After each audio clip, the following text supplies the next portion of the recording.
There's a fear in executive search that nobody says out loud. That if you bring AI into a retained relationship-driven process, you cheapen the one thing that clients are actually paying for, your judgment. I think that fear is right. And I also think it's aimed at the wrong target. Here's the distinction that matters.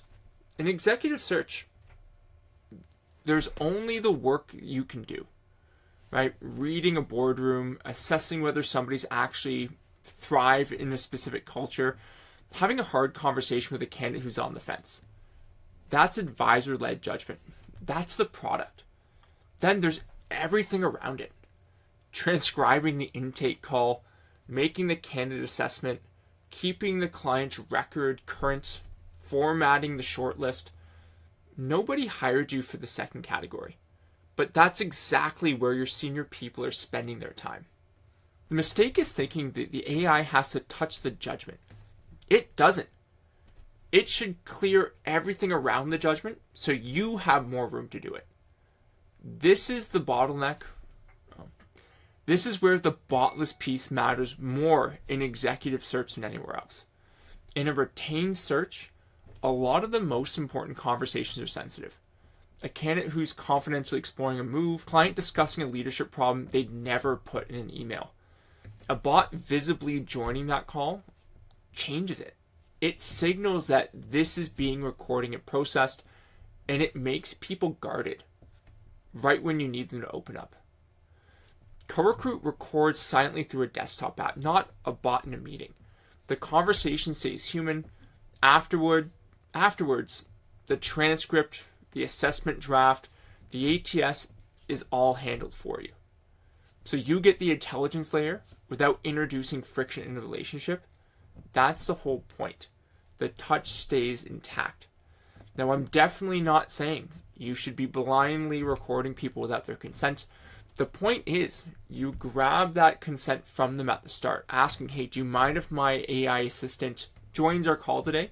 Would love to give you my full attention, not missing anything. From there, you can keep that human-to-human interaction without having that AI overlord joining the top of your calls. The people using this aren't junior recruiters looking to cut corners. They're search leaders. Lee, who's actually the head of search at a private equity search firm, told us that they've reclaimed several hours per staff member per week just from admin and ATS tasks. Hours they now put into value-added work. Brigitte, who's a consulting director, said it cut her admin time more than half, which let her get shortlisted clients sooner. And Jennifer, who's a VP of strategic search, put it in terms of the actual goal. It saves the team hours a day, which frees them up to be spending that time identifying top talent. Notice, none of them said, it makes me a better judge of people, because it didn't. It gave them the time back so that they could actually be one.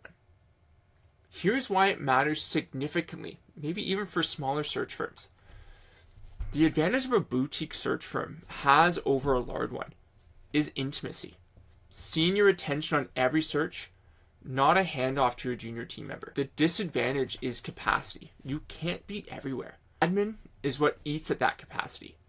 Every hour you or your partner spend writing up notes is hours they're not in front of clients or candidates. Clear that admin, and a small firm can run more searches at the same level of senior attention, which is exactly how you compete with large firms that are 10 times the size of yours without having to hire anyone else. So the real question in executive search isn't, should I use AI or protect the relationship? It's, how do we use AI to protect the relationship? By taking mechanical work off your senior people so their judgment gets more room, not less.